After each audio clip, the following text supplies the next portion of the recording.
These are the new Meta Smart glasses that are currently going viral on TikTok for their hands-free video, their built-in voice assistant, and their speakers. So I had to go buy a pair to see if they are worth it. The Meta glasses have 5 microphones, 2 speakers, and one 12-megapixel camera. There's so much technology in here, and we're going to see how that unfolds in real-world environments throughout the day. And while they're not perfect, there are definitely certain things I would love to see them improve. They truly make me feel like a kid again, like trying out new technology like this, wearing something on my face and immediately getting POV video, or asking the voice assistant what time it is or what the temperature is out, or listening to my playlist as I'm walking on the street and having no one else around me hear it. Feels like such an exciting technological revolution and a huge improvement over what the initial Facebook glasses were like generation number 1. So the version that I'm reviewing is the headliner version. They also come in a wafer version, and those start at around $299. These were around like $350 after taxes, which sounds like a lot, but actually Ray-Bans are priced pretty similarly to that. So the tech is not really increasing the price so much of these. And they look very similar to another pair of Ray-Ban glasses, except that the frame is a little bit thicker. So I think the most obvious place to start in testing these is the video quality, to show you how that works. And to set a barometer of the battery life, because that also feels super important, it's currently 12:06. We've already been shooting a lot of video today, and the glasses are at 55%. So just as I was getting incredibly pumped about these glasses, they stopped pairing to the phone. I feel like shoot days never go exactly as planned. Luckily, we're right by a Ray-Ban store, so I'm gonna quickly go in and just see what's going on so we can get them fixed and continue the video. And also, if this ends up happening to you, if you buy them, hopefully we'll be able to tell you the solution and fix to it. They were like awesome for an hour, and now they stopped working and pairing with the phone. All right, I just heard a sound. You may have fixed them. You'll be my hero if you just fix these. We're back in business, they're working again, so we hard reset it. So if this happens to you, you press the capture button 5 times to put it back into pair mode, and then you restart the process again. Hopefully it won't happen, but if it does, that was the solution. We're now gonna be on our way to Brooklyn. One of the cool things is, just like your eyes and a smartphone camera, these have really good dynamic range that auto adjusts, so you can go from an inside environment to an outdoor environment, and the exposure stays pretty consistent. With like a professional camera, you can do that with like auto mode, but most of the time you manually adjust the exposure to get it perfect.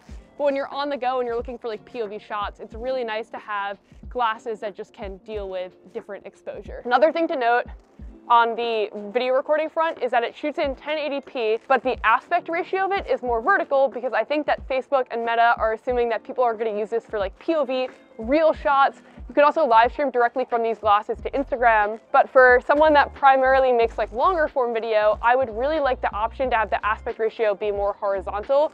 In the past with like the Snapchat spectacles, it was a really interesting thing where it shot both vertically and horizontally, and it would crop in on the frame depending on what you wanted. That would be cool to see here. And another thing that would be nice is if there was like an ability to have any sense of what the framing looks like, because it's really hard to know what center frame is with these glasses. Like if this is where the camera is, if I put my hand right here, I feel like that would be center frame, but it's not.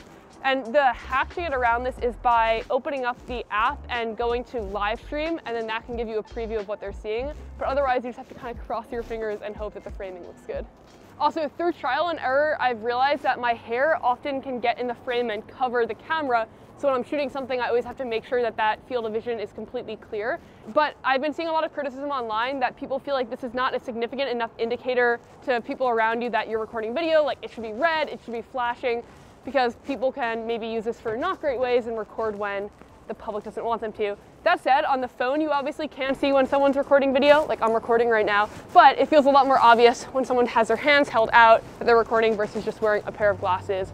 We wouldn't necessarily expect them to be. Other things that I think are worth knowing with the glasses, it has a 60-second record limit, which is increased from last year. And you can also take photos. So the long press down is for video, and then the click is to take a photo.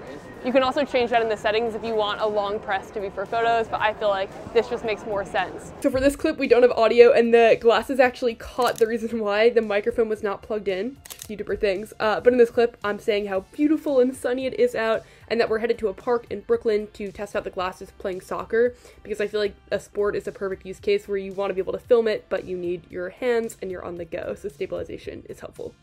Can I ask you a crazy question?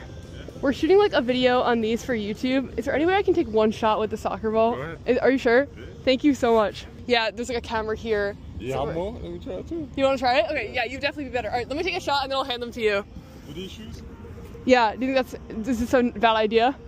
Not fine. Okay. All right, here you go. Show them what's done, eh? Yeah. So just go on you. The camera's right here. So the camera's on? Yep, you're good. Nah, I'm aiming for the corner right there. Ah. So good to meet you. Thank you again. I appreciate you. Of course. Oh my god. We're leaving the park right now. That was just so much fun. I also grew up playing soccer, basketball, softball, and lacrosse, but then I really like full committed to basketball, so I haven't played in so long, but I actually might now get back to it because of this interaction and how fun it is to be out and about playing a sport. Is it possible to get a table for two? Sure. Thank you so much.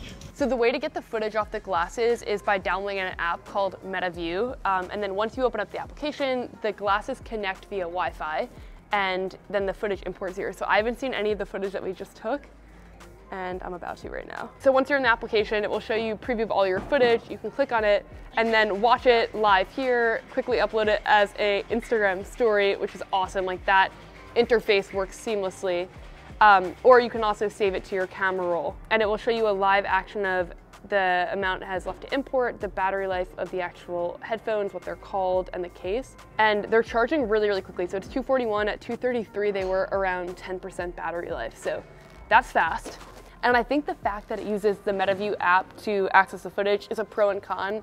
There are a lot of people that don't trust Facebook and Meta, rightfully so. They have not had a great track record with privacy. And so the idea of putting a camera and microphone on your face at all times is definitely a downside and something to consider. And also the fact that you have to create a Meta account to use them is another lock-in that I don't love. But if you're willing to buy into those two things, then the actual interface works really well. Another thing that I think would be cool is that they added in the ability to have a live viewfinder here. Right now, the workaround would be to go live on Instagram, but not actually start the live stream. That way you can see an indicator of what the glasses are picking up, but it'd be cool if it was just built into the ecosystem here. Another thing that is built into the glasses is the Hey Meta support. So it has a built-in voice assistant, which is really cool. So when you throw on the glasses, and then I can say, Hey Meta, what time is it? It's 6:47 in the evening. Zach, you couldn't hear that, right? Okay, another note from future Jack Lanier, because these just keep getting updated in real time to be better. There's now a new feature in beta that Marquez just showed that's like a multi-model AI. Hey Meta, look and tell me what you see. I see a person wearing a black hoodie and jeans standing in front of a large window with a camera held up to their eye. So basically it's using the camera and the AI language model in conjunction with each other to elevate these beyond just like a POV lens. And I think for accessibility, that could be huge. Insane. So to me, it's very loud. It sounds like a person talking to me, but with your surroundings, you can hear it. And it's not using bone conduction, and there's obviously nothing in your ear, but it still sounds great. And I can also play music. Like right now, I could be listening to Taylor Swift, which let's do that. Bejeweled. And I'm gonna put it on maximum volume.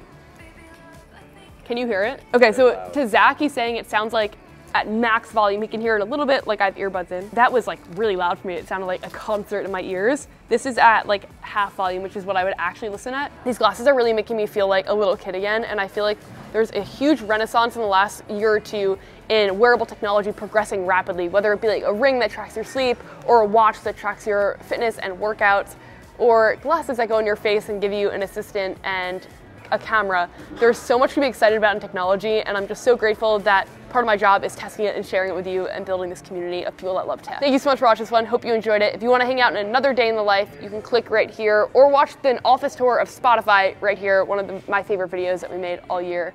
And I'll see you in one of these two videos. We can keep hanging out. Thank you.